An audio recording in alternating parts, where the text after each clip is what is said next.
Hello! What's up mga idol? So ngayon, panibagong kagwapuan na naman tayo mga idol. So ngayon, kung makikita nyo, nag-extension tayo dyan. Kasi nga, muling nagbabalik yung ating client mula pa noong 2020. So yun, medyo almost 5 years yung pagitan mga idol. Kung makikita nyo sa dibdib sa akin na mga idol, hindi ko lang na-videoan masyado, you know, diba, yung parang trash poll ka. So ngayon, yung request ni Boss Idol Roel nga pala mga idol, so shout out, you know. Excuse me. So yun, ang plano niyang ipatato ngayon mga idol is parang wolf yata to mga idol. Basta tingnan nyo lang mamaya, half sleeve to mga idol. So yun, sana matapos ng mga idol para makita natin kung talagang makakayanan ba to ni Idol Boss Roel. So dyan, nag-start tayo dyan. Siyempre gamit natin yung ating sponsor dyan na Big Waps Cartridges at sa Bronzy mga idol. At yun, hindi mawawala yung ating mga shoutout mga idol para hindi sila magalit mga idol, no? Pero marami to, pero ito lang muna yung shoutout natin. So unahin na natin si Akiris Brian. Ang hirap basahin mga idol. So idol, pa shoutout. Shoutout na sa'yo idol Brian. At ni MJ Magli. MJ Maglay. Basta yun na yun.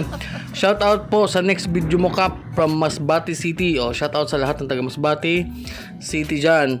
At lalo na ni MJ Magli, no? At ni Ace Villaflores Aninion. Pa-shoutout next video idol. Shoutout na kita idol ha, Idol Ace. So kung makita mo to, share mo to. Yun. At ni Andales Victoriano. Shoutout, pa-shoutout idol. Shoutout na kita Andales Victoriano. So yun lang muna yung ating mga shoutout mga idol, no? So abangan nyo na lang yung iba pa natin shoutout sa next video. So yun, balik tayo sa ating tatuan mga idol. Syempre, yung mga size na needles na ginamit natin dito mga idol is tatlong size lang, yun, no? Natapos na talaga.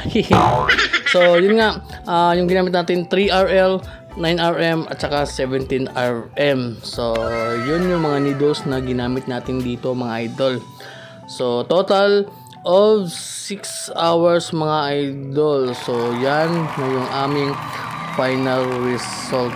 Grabe mga idol, no? Siyempre sa kanyang design to, siyempre request ni Boss Idol Roel, kaya yun ginawa natin, no? So yun, no, napaka-astig, talagang mataas din yung pain tolerance talaga ni idol, no? At talagang na-satisfy siya mga idol. Almost almost 5 years yung yung last naming tatuan pa, no?